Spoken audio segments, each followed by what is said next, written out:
वणक्कम पूर्वोत्तर प्रभा साक्षी news network के खास कार्यक्रम में आप सभी का स्वागत है। तमिलनाडु की राजनीति में इन दिनों मुख्यमंत्री विजय और द्रमुक नेता एम.के. स्टालिन के बीच छिड़ी टकराहट ने राज्य की राजनीति के तापमान को बढ़ा दिया है। विधानसभा के भीतर शुरू हुई यह जुबानी जंग अब जनता और सोशल मीडिया तक पहुंच चुकी है। आरोप, व्यंग्य, अभिनय शैली, हाथ के इशारे और कटाक्षों के बीच यह संघर्ष केवल दो नेताओं की व्यक्तिगत भिड़ंत नहीं रह गया, बल्कि तमिलनाडु की बदलती राजनीति का संकेत भी बन गया है।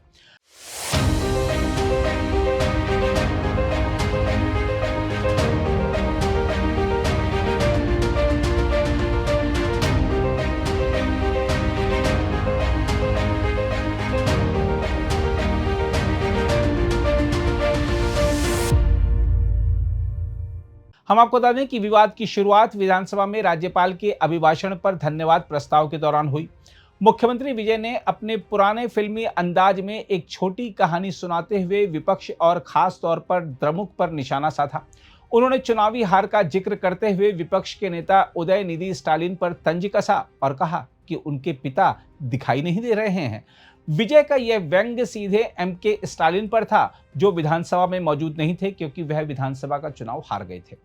विजय का यह हमला केवल राजनीतिक टिप्पणी नहीं था, बल्कि इस दौरान उन्होंने जिस प्रकार का अभिनय किया उसने द्रमुक को चिढ़ा दिया।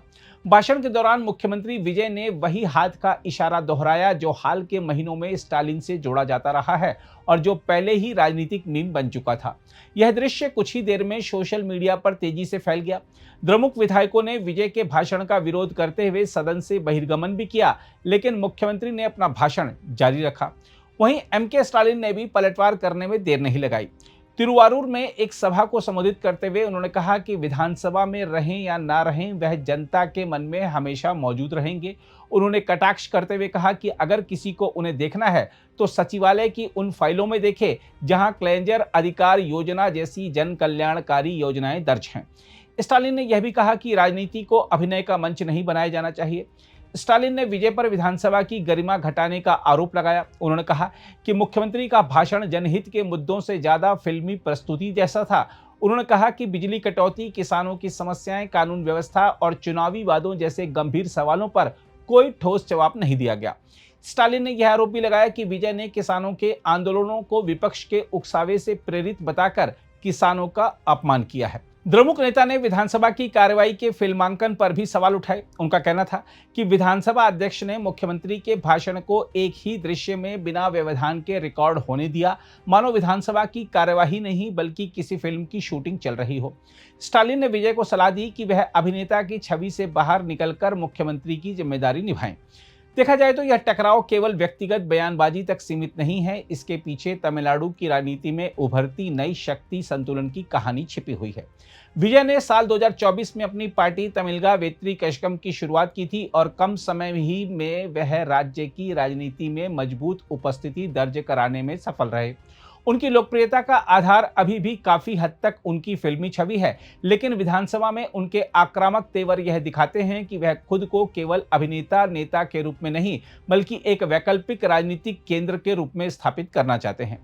दूसरी ओर द्रमुक के लिए यह चुनौती साधारण नहीं है। करुणानिधि और स्टालिन की लंबी राजनीतिक विरासत वाली पार्टी अब ऐसे प्रतिद्वंदी से जूझ रही है जो जनता पर प्रभाव रखने की राजनीति में बेहद मजबूत माना जाता है।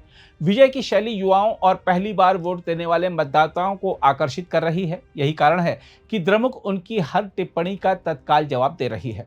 राजनीतिक विश्लेषकों का मानना है कि यह संघर्ष आने वाले चुनावों की दिशा तय कर सकता है, क्योंकि विजय की रणनीति साफ दिखाई देती है। वह खुद को परंपरागत दलों से अलग, आक्रामक और सीधे संवाद करने वाले नेता के रूप में पेश कर रहे हैं। वहीं स्टालिन अनुभव, प्रशासनिक कामकाज और द्रमुक की सामाजिक न्याय वाली राजनीति को अपनी ताकत बनाकर जवाब दे रहे हैं। बहरहाल तमिलनाडु की राजनीति हमेशा से मजबूत व्यक्तित्वों और भावनात्मक राजनीतिक शैली के लिए जानी जाती रही है। अब विजय और स्टालिन की भिड़ंत ने उसी परंपरा को नए दौर में पहुंचा दिया है। आने वाले समय में यह देखना दिलचस्प होगा कि जनता फिल्मी करिश्मे को ज्यादा महत्व देती है या अनुभवी राजनीतिक नेतृत्व को। फिलहाल इतना तय है कि यह टकराव राज्य की राजनीति को लंबे समय तक गरमाए रखेगा। अगर आप भी लेना चाहते हैं देश दुनिया की तमाम जानकारी तो आज ही सब्सक्राइब करें हमारे चैनल को। साथ ही नीचे दिए बेल आइकन को जरूर दबाएं ताकि हर अपडेट आप तक पहुंच सके।